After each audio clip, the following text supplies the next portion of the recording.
My name is Neil Patel, and I help companies generate more revenue through digital marketing. Entrepreneur Magazine said I was the #1 marketer in the world, and they also said I created one of the 100 most brilliant companies. I started my first website at the age of 16. I took all the money that I earned from working at an amusement park, and I paid a marketing firm. The marketing firm provided no results, and I quickly learned that I wasn't alone. Out of my frustration and from being broke, I had no choice but to learn marketing. My first client was a power supply manufacturer. I helped them generate another $25 million in sales, and from that point, I realized the power of marketing. I helped everyone that I could, and I built my reputation by being honest and over-delivering. I've helped companies like Google, NBC, Viacom, General Motors, eBay, but nothing's more satisfying than helping small business owners succeed. I founded 4 multi-million-dollar companies, and I've learned all the mistakes that you should avoid. I've written about them on Forbes, Entrepreneur, Inc., Fast Company, and even on my own blogs. It's so awesome to know that colleges from all around the world are teaching my material in their classroom. Over the years, I've received awards from the President of the United States, the House of Representatives, and the United Nations. People believe marketing is expensive and difficult. Fortunately, that's not true. There is a formula. Even if you don't have a technical bone in your body, you can get results. And my mission is to share this formula with you.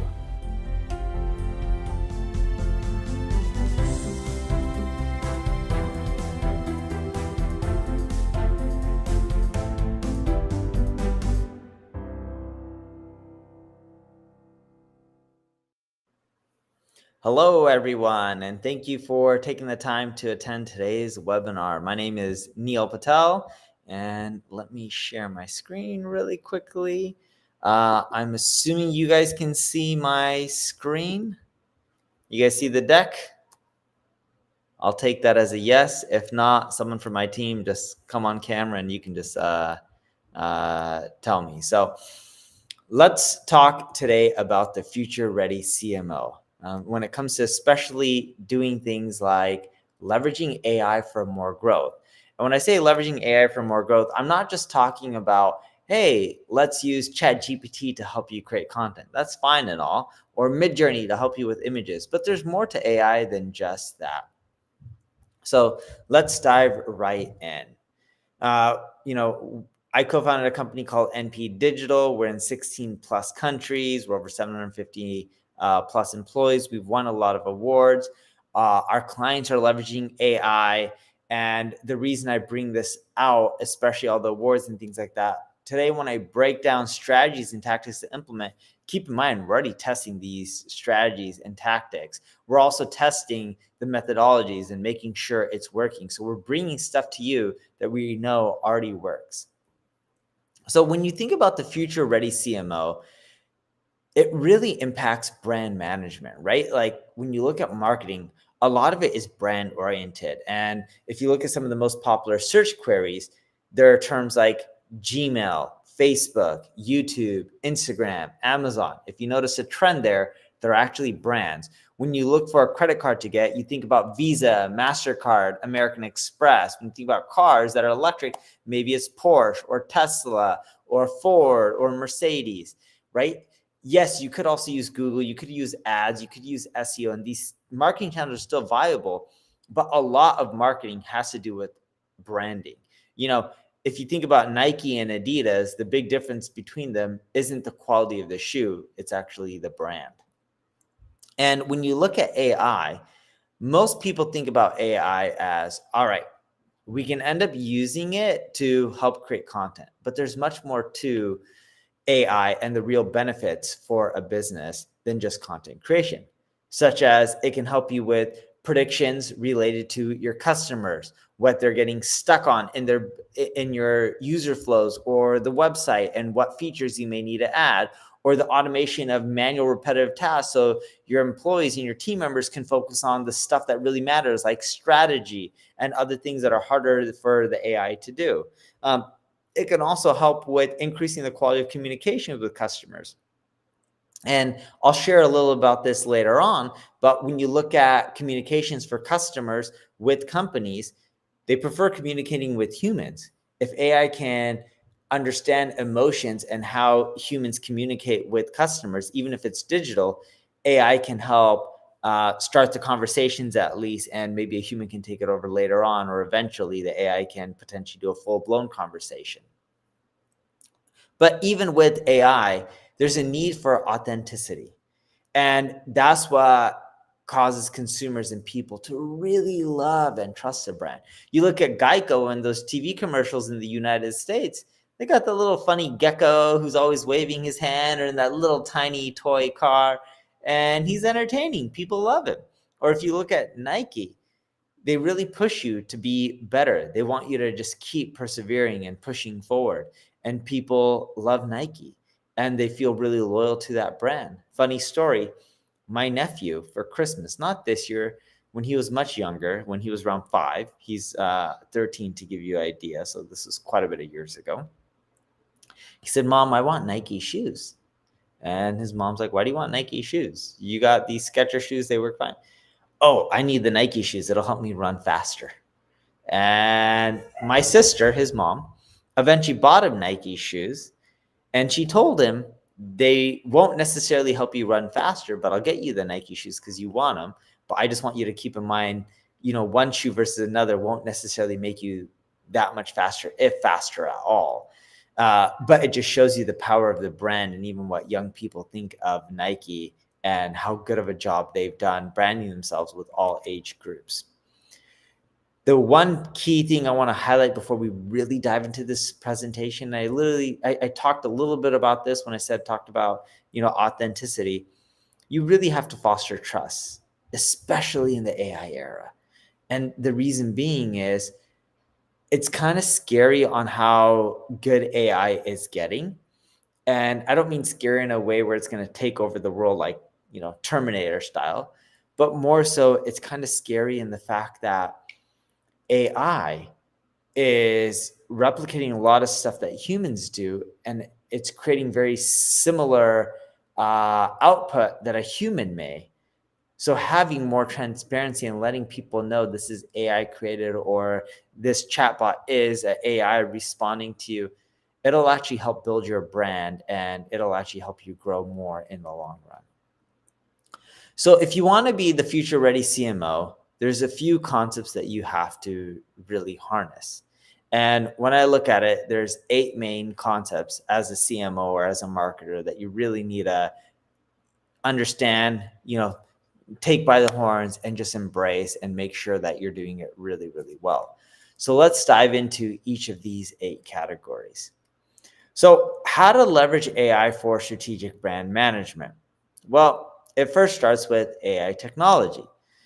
And you want to stay ahead of the AI race because it's evolving so fast. In a lot of my presentations, I talk about how there was decades where there was very little progress with AI, but now there's weeks that go by and it feels like there's decades worth of progress. That's what I mean by staying ahead of the AI race, because there's so much innovation that's happening and it's progressing so fast. You have to stay ahead to do well.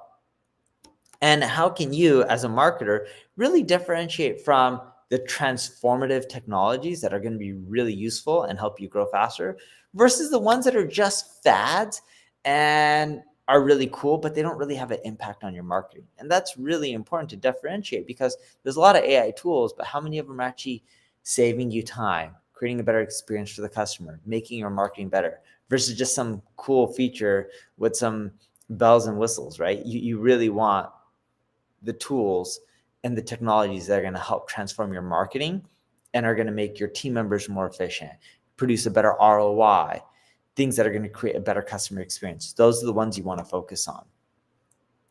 And did you know that companies that fully absorb AI, and this is from McKinsey, in their value chains can double their cash flow by 2023? I understand a lot of you guys don't worry about value chains, but just keep in mind the power of AI. And that's why I took this stat out from McKinsey and I wanted to showcase it here, because just imagine if you can put it in your marketing and really integrate it, right? You'll be able to do wonders. So how do you keep up with a lot of the stuff that is doing well? Well, first off, I would say look at the Reddit thread, artificial. That one's really good. Check out MIT Technology Review. There's also the AI conference.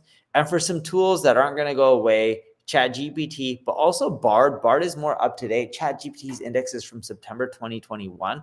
Bard is less than a month old. And also check out Gartner's Magic Quadrant. They're really picky. So for them to put tools in there, it's not as simple as just people submitting and them just putting it in there. If you look at Netflix, they do a great job with technology and AI, especially when it comes to personalization.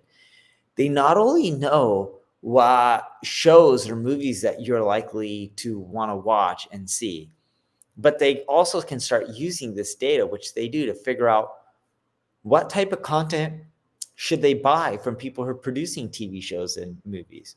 What type of content should they work on in-house in their own production studio based on what people are watching and buying, right? You can use so much with AI and machine learning. So action plan for you is review your customers' preferences and patterns. I would recommend that you attend at least 1 or 2 major AI conferences. Check out all the startups that are out there and what they're doing in the space. Doesn't mean you need to sign up and use all their apps, but TechCrunch covers a lot of them. And set up an internal team that's just dedicated to AI. If you don't have enough people, no worries. I would recommend that you encourage everyone within the organization to spend at least 1 hour testing out some AI tools and share it with other people within the organization, because that'll help embrace AI within the whole company. So now let's talk about talent retention and recruiting.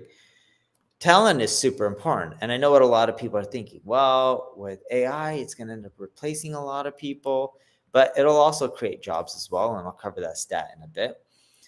But AI is really, reshaping the marketing landscape. And you want to ensure that your teams are really future ready. See, what most people are worried about is AI is going to replace their job. And according to Forrester, by 2025, automation will eliminate 16% of the US jobs in marketing. But it'll create new roles, leading to a net 14% increase in employment. That's kind of ridiculous to think about, right? So you'll see actually more jobs created and more people being hired in marketing, at least because of AI, versus less people, at least according to Forrester. Another interesting thing is using AI to help streamline your application process. So Unilever, they recruit around 30,000 people a year, and they process around 1.8 billion job applications.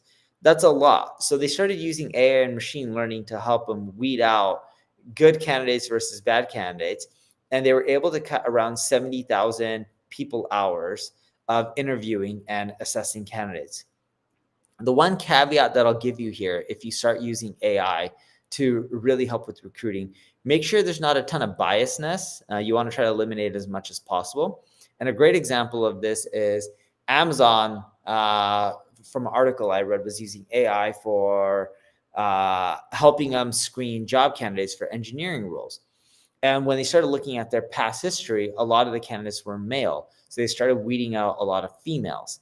Now, just because a lot of your older engineering candidates were males doesn't mean that females are bad candidates going forward.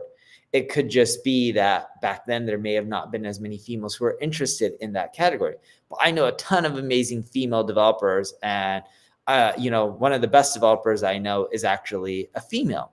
And the point I'm trying to get across is you got to eliminate biasness. Just because something was some way in the past doesn't mean it should be that way in the future. So you don't want your algorithms to say, oh, let's just eliminate all males from this role because females did it in the past, or vice versa. You want to make sure that you're looking for skills and the best candidate, and not just doing discrimination based on a race or a gender or anything like that. So action plan, make sure you conduct a skill audit of your current team. Invest in learning programs that are focused on AI.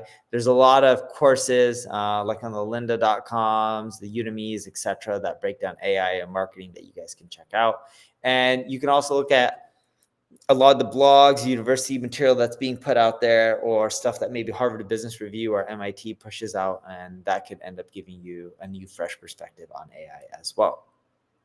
Now let's dive into customer behavior trends, right? So AI is great, But how is AI at decoding human emotions? And that's really important because emotions is what really drives a brand. It's how you feel and think and what you perceive that brand as and what you say about that brand when, people leave the room and you can talk freely. With AI, you really need to tap into emotions because if you can't tap into emotions, it's just not going to be as effective. People make decisions based on logic, which is one side of your brain, and emotions, which is the other side of the brain. The best marketing campaigns don't leverage emotion, they don't leverage logic, they actually leverage both of them. When you leverage both of them, you're more likely to boost your conversion rates and generate more sales.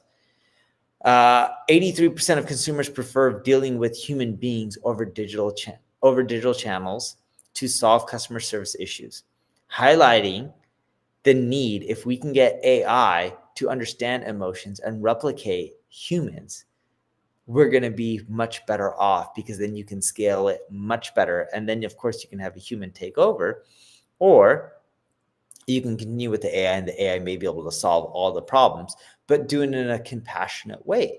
Because sometimes when people hit up customer service team and they have questions, they can be pissed off and upset. And it doesn't matter if it's their fault or your fault. You always want to be compassionate and you always want to try to help people out, even if you feel they are wrong. The saying is the customer's right, even when they're wrong. And that's true um, for most scenarios. And the reason I say most, we've dealt with I've worked with companies and sometimes the customer is belittling the employee and they may make some unethical or racist remarks, and there's certain points like that where you just gotta put your foot down and not let people walk over you and not work with those type of companies. But generally speaking, the customer is always right, even when they're wrong. And you need to be empathetic towards, people who have questions or who need help. And AI needs to understand emotions to do that. And the best way to do that is you feed the AI with all your previous conversations that were highly rated. Because a lot of times when people have chat experiences, they rate them at the end. So you take the ones that are 5-star, you feed it into the AI, and it'll get them to better understand and learn on how to deal with customers for your company, for your products you sell, or the services that you sell. And this will help you end up going out there and creating better AI algorithms to respond to people. There's a lot of tools to try, like Effectiva, Realize, or IBM Watson Tone Analyzer. These are all great that are worth analyzing for your AI tools when it comes to dealing with humans. And you also want to make sure that they're not talking in a very sophisticated way. It's like if they can talk to a fifth grader and they can understand it, then you're good. You don't want to use advanced vocabulary that only someone who went to MIT or Harvard or scored a perfect on their, SAT or college exam would understand. So figure out how to integrate emotion into your current systems. And the best way to do that is to plug in data that you already have into AI and then use insights to refine your messaging. And of course, you want to test and iterate your campaigns as well. Now, this is one of my favorite sections to talk about, creativity and design. So let's dive right in. You have AI and it's great, but it can now be almost like your art director. It may not be able to replace your creative director, but it can help quite a bit. And it can be the creative genius behind your brand's next big campaign. 31% of enterprises are expected to add AI to their content creation process in the next year. It's ridiculous on how much AI can do for you. And I have an example to show you, but it's ridiculous on how much time it can save you. There's a lot of cool tools out there like, DALL-E or Midjourney or Design.ai or Adobe Sensei or Canva, and you should check them all out. But keep in mind, your next campaign could be driven by AI. So for example, there was a lot of people creating AI, car pictures for Mitsubishi, and they can end up using that for their next marketing campaign, assuming they get approval for it. But that would be a really cool concept. Here's the example that I really wanted to share with you, right? So if you look at Design Armies, Adventures in AI, if you look at what they're doing, they end up trying to create images from AI. And what they're trying to do is, in essence, is take their eyeglasses and put it on some people in some like sci-fi futuristic type of design and image concept. Well, when they did this and they created it from scratch, it took them months to complete a campaign. But when they started using AI, Midjourney specifically, what Midjourney rendered wasn't perfect for them, but it got them 50 to 80% there. So they're able to complete the campaign in a matter of weeks instead of months. So when you look at AI, it may not be perfect out of the gate, but it can save you a lot of time. Even if it saves you half the time, 30% of the time, 50% of the time, or even 10% of the time, something's better than nothing. It's saving you a lot of money. What, you pay Midjourney $10 a month? It saves you, like 40 hours. Well worth the investment. And that's how you should look at it. A lot of marketers are looking at it the wrong way, in which they'll use tools like Midjourney and be like, oh, it's not exactly what I need. I'm going to just go create it from scratch. Well, no. It's not exactly what you need, but can you modify it to get it there? Yeah, I can. Well, if you can do that, use that as a starting point because you'll save a ton of time. So action plan, I want you to experiment with a lot of the AI design tools out there like Adobe Sensei or Midjourney. Test them out, have your team test them out, and adjust what you're putting in as prompts. And that can get you closer to the 50 or 80% versus it saving you only 10% of the time. So a lot of times it's not just the tools, it's the prompts that you're giving that's causing the output to not be as good as you want. So try to be more specific with your prompts. Now let's talk about influence.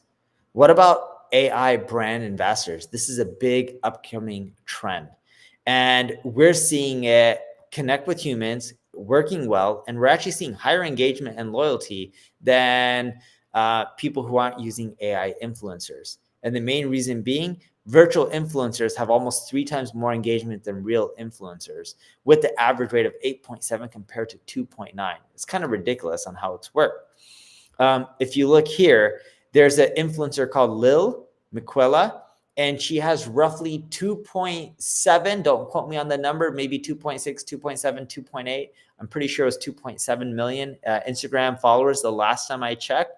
Amazing reach, amazing engagement, and it's all AI generated. Lil is based virtually out of Los Angeles, but Lil can end up promoting any product. It can be AI driven, and it's cheaper for the owner to do it, and they're making more profit. It's kind of amazing how it's working. Prada, Virtual Muse, they promoted one of their candy products, or I think it was perfume or fragrance, and they ended up doing this with some virtual influencers, and the result was really cool. It was called a candy perfume. But Prada's not the only one. Other brands like Gucci and Calvin Klein have been doing the same thing. So go check out all the virtual AI influencers that are out there. Look at the ones that are virtual micro AI influencers within your space and try to engage with them and see if they can promote your product, service, your brand. But check out their engagement first. We're typically seeing better engagement on these AI influencers, at least for now. Now let's discuss compliance and regulation. Not something that's sexy that a lot of marketers want to think about, but it's important for them to think about. You want to stay compliant in the digital world. If you're not, there's a lot of legal issues, and not just a lot of legal issues in parts of the country, throughout the whole world. And different countries have different laws, which make it even more complex. So how can you stay ahead of this ever-changing regulatory landscape? Well, an easy solution is to have lawyers in-house who just study this material and tell you it 24/7, but that's not realistic and it's expensive. But before I go into the solution, quick stat for you. By 2023, banks can save up to $27 billion by integrating AI for compliance and regulatory checks. I was trying to find a marketing stat for you. I couldn't find a marketing one, but that just gives you an idea of how much money is potentially out there to be saved because of AI and what it can do for you. Well, you can use tools like OneTrust, Data Robot, and Fair Warning. These will help you stay ahead of the trend without necessarily hiring tons of lawyers or expensive people. And you can read the legal tech journals, regulatory guidelines, compliance forms. But check out the 3 tools. They can help you stay ahead. with everything that's changing in the AI world. Sorry for the yawn. I had a late night dinner meeting. Met some of our team from Mexico. They flew out last night, but stayed out quite late. And if you also look at JP Morgan's Chase coin, JP Morgan's software does in seconds what it took lawyers 360,000 hours. It's kind of crazy what AI can end up doing. So action plan, conduct a AI-driven audit of the current marketing practices, implement the tools, and just stay up to date. You'll learn a lot of this stuff at conferences or reading, but the tools will really help you.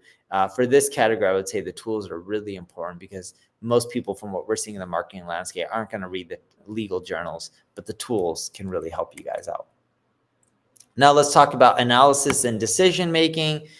Look, I think AI assistants are really going to shape the future of decision making because they can help you make better informed decisions going forward. They'll redefine the role of a CMO because the CMO will start getting reports of here's what's happening, here's what we can change, here's some options, pick one of the options, but I recommend this one, right? And it'll make decision making that much easier. Did you know that 51% of marketers are already using AI and 27% more are even planning on incorporating this technology in the future? So you're going to see it getting integrated in companies, whether you like it or not. And when you want to get data-driven insights and recommendations, try out tools like Gong. It's really amazing at extracting insights based on voice and who's talking. ChatGPT's code interpreter also is really cool. Autopilot is really cool as well. These are 3 tools to definitely check out and try. Sorry about that. And when you look at a lot of sites, yes, there's leadership journals and executive forums, but we tend to see the tools providing enough insights and recommendations on what to do. You can also upload a lot of your own data and then end up having it learn from that data. Amazon Web Services, Google Cloud has a lot of cool tools where it can start helping analyze your data and then come up with informed recommendations based on that. Here's a cool study, case study, and this is from Ethan Mollick. Things that took me weeks to master in my PhD were completed in seconds by the AI, and there were generally fewer errors than I would expect from a human analyst, right? So to give you an idea, he's inputting a lot of data, and then ChatGPT is, boom, outputting what's happening, and it was just much more accurate than humans, and it was done way faster. Doesn't mean a human shouldn't review it, because there's still some inaccuracies, but it's a great start. So action plan, integrate an AI assistant into daily operations. Try to automate tasks that are boring or mundane that anyone can do to save time. Don't think about outsourcing. Think about just automating, which is just more efficient. And continue to train the AI with feedback so that way it gets better. So last one that I want to talk about, and then we get a Q&A. Strategy. So beyond marketing, you have to have a holistic strategy or else your marketing is not going to work well. Yes, omnichannel is important, but if all of the channels aren't working well together, it's just not going to work as well. And as AI blurs the lines between departments and who's in charge of different things like product-led growth or just marketing or the designing of campaigns, is that design or marketing, right? How can AI really help with the overall strategy? Well, first off, did you know that 30% of CMOs are being outperformed by AI in areas including campaign orchestration or content personalization or productivity analysis or predictive and analytics? Sorry about that. And this is from Gartner, and we're seeing AI do extremely well for things that are black and white. What I mean by that is if you ask them questions that could have many different types of responses versus something black and white like 2 + 2, we're seeing AI perform exceptionally well in black and white tasks. We're seeing AI not perform as well in tasks that aren't as black and white, but we're seeing that change over time. And that's helping. It can still be useful and it helps CMOs and marketers save time, but you still need people to review the material. And we look at the world as changed from human plus AI to AI plus a human. And if you see a AI and humans are leveraging it in their daily basis and enabling this technology, we're starting to see businesses really transform, especially throughout the whole organization. And I would recommend Trello with a Butler integration for workflow automation, or Crayon, which is competitive intelligence platform that monitors competitors in real time, or Pega. It's decision-making and workflow automation as well. These can all help a company work together with AI. And AI is not here yet to replace a human. I don't see that happening anytime soon in marketing. I think it'll replace a lot of the tasks, but then humans are going to spend their time on a lot of other stuff as well. If you look at what Starbucks is doing with their AI-powered offerings, they can start seeing within their app what people like, what they don't, their purchase history, what products to recommend to them in the future to get them to not just put in some Starbucks bucks, but they can also figure out what to recommend to them in the future to get them to buy more products at Starbucks. So action plan, foster internal collaborations between different departments and make sure AI is at its core, identify any of the gaps, and make sure that people are sharing their learnings and what's working and what's not. So these are the main things. Now you guys are ready to be the future ready CMO. And in summary, AI is great. Embrace it, learn from it. It's not the end all be all, but it combined with humans is amazing, and it's just going to get better and better. If you need help with AI and integrating it within your marketing or growing faster, check out my ad agency, NP Digital, or you can scan the QR code right there and fill out a lead. We won, Performance Marketing Agency of the Year for many years, where we can really help you shine and grow. So, all right, let's now get into some Q&A. Great stuff. Thank you, Neil. Hi, everyone. This is Colin from Neil's marketing team. Wow, AI is changing pretty much everything. And there's just so much to learn. And there's lots of really good questions here. Many of them specific to content creation, some of NPD's tools, et cetera. But first question, and Neil, I don't know if you can or not, but can you give some more ideas or thoughts about predictive analytics via AI or through AI? Like, how can AI assist with that? Yeah, sure. So when we look at predictive analytics and how AI can work with that, the big thing that we're seeing is you need to train it first. You need to upload a lot of your existing data, and you can use a lot of companies like Amazon Web Services helps with this. Google Cloud also helps with this. But you got to upload a lot of existing data, and you got to help train what kind of decisions you are making and what's working well, and put in boundaries is the wrong word, but rules is probably the right word. More rules on what you're looking for based on what's happening. Like in a marketing campaign, when you're doing paid ads, for example, hey, this is the ROI we're looking for. But in the first 2 weeks of getting traffic from this source, you can evaluate it, but don't make recommendations because it takes time to warm up campaigns, for example, right? And what I'm getting at is by having those rules, you won't then have the AI being like, hey, this marketing campaign launched an hour ago. It's bleeding money. It's losing money. You should turn it off. Well, not necessarily the case. When you turn on marketing campaigns for the first time, a lot of times in day one, forget just the first hour, in day one or even week one, the campaigns don't go the way you want, but you can make them profitable, over the next few months or even years, and they can be profitable for many, many years. But the point is, if you don't train the AI model, it can start giving you bad outputs. And that's what we're seeing, which companies are like, yeah, we just want our paid ads to have an ROI of 2 to 1 on our ROAS. Well, if the campaign's only been up for 10 minutes and you're collecting data already, you're not going to meet that threshold, and you don't want it to just turn it off. And it takes time for systems like Google to actually learn and where to showcase the ads. And that doesn't happen in the first day or even week.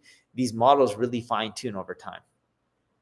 Yeah, great response. I know for a lot of the machine learning and AI within, Google paid ads, 30, 60, 90 days at least worth of data, Yep. before the algorithms start learning anything. So great response there. So back to analytics related things, a lot of, GA type questions. Any third party AI tools for GA4 or Google Analytics? I mean, there is AI in Google Ads. That was another question. But any third-party tools that you're aware of to help with GA4 and I maybe the haven't seen transition? I haven't seen any good ones yet. I think Google will end up creating one themselves, which will end up helping you. But I haven't seen any good ones within analytics. And the reason I say Google is going to end up creating them, because analytics is the backbone for a lot of marketers. And what do? They spend money on ads and Google Ads, which is the biggest online marketplace for ads. They generate more ad revenue than Facebook. So they're going to end up creating these analytics to help encourage you to spend more money on ads in places like Google. So I just think it's a matter of time. Just be patient. Yeah, imagine that. Go figure. Let's see here. Oh, here's a good one. Will we see AI future updates within Ubersuggest, a chat GPT like chatbot within Ubersuggest? Any insight into Answer the Public AI updates? A lot of interest around some of our tools and Yeah, technologies. we will end up creating more AI related tools. We already have AI when it comes to content creation, but you're going to start seeing more AI related stuff with like, here's keyword opportunities. Here's some content that you can create. Oh, and let me plug it in. And oh, here are the sites that you should reach out to get more backlinks too, because they're the most likely to reach out to you. And here's a template that we already created in the email. Oh, and here's this person's email address. Click the send button, and we're off into the races. So you'll start seeing much more like that. Even for SEO, oh, here are the errors on your page, put this JavaScript in, and we'll just go and start fixing them for you. Yep. Let's see here. Uh-oh. People asking opinions on Bard. Do you think Bard is better for getting human emotion? That's one Bard question. I thought I saw, another Bard question, Chat GPT versus Bard, which is better for SEO content writing. Lots of questions around Bard. Any additional thoughts there? I think both are not that great for human emotions yet. I think they're working on improving it. For content, we find Bard is much better because it's more up to date than ChatGPT. Keep that in mind. Your content's going to be from September 2021 or older for ChatGPT, while Bard, it'll be a month old. Like their index is literally almost up to date in real time. Yeah, I tend to agree with that. Looking through some of these.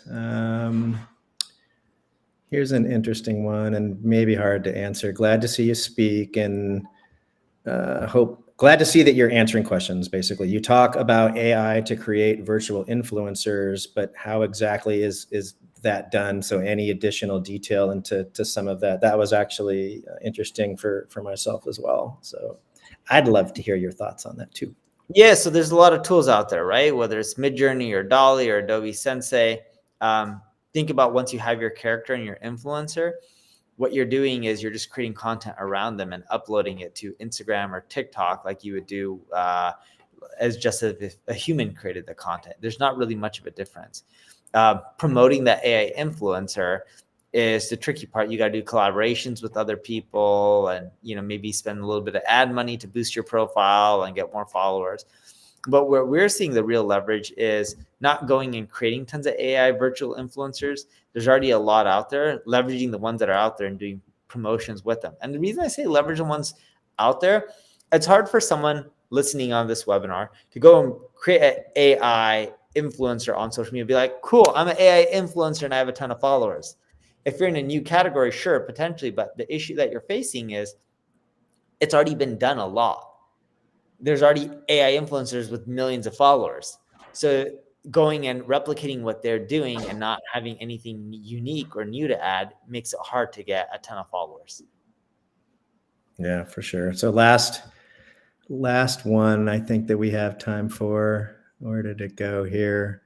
Oh, yeah. So great thought here. Because of how crazy things are exploding, thoughts on an AI consultancy business just to help businesses navigate all of this? I mean, do you see, chief AI officers and is it going to change, add job titles, for big Fortune 5000s? Any thoughts there? Because that's probably where it's headed, and I'm curious to get your thoughts. And so is this. One, you will start seeing chief AI officers and stuff like that. Two, when you're looking at AI-based agencies, there's not a lot out there. I was talking to my buddy Eric, who runs an agency called Singergreen, and I was like, dude, he's smaller. I don't mean that in a bad way.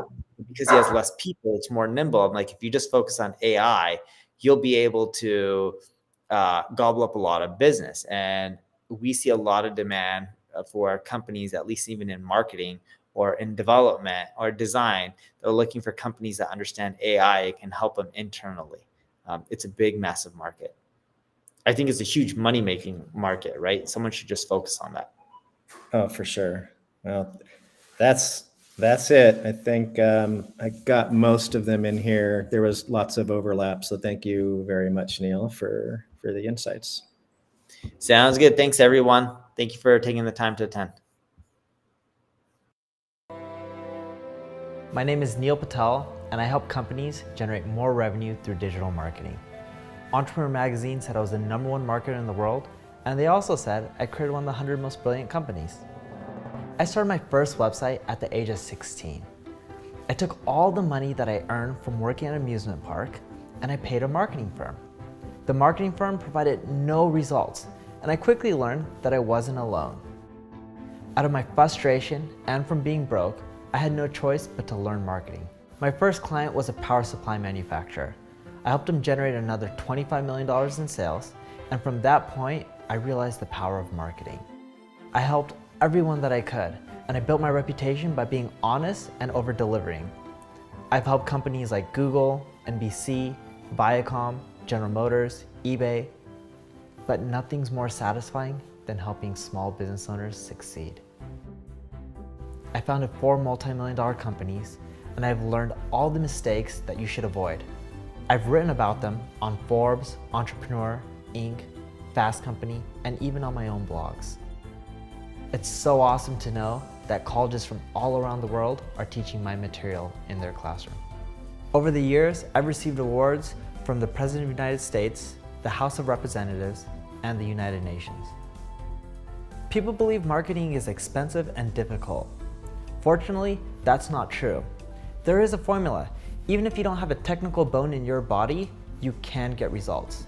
And my mission is to share this formula with you.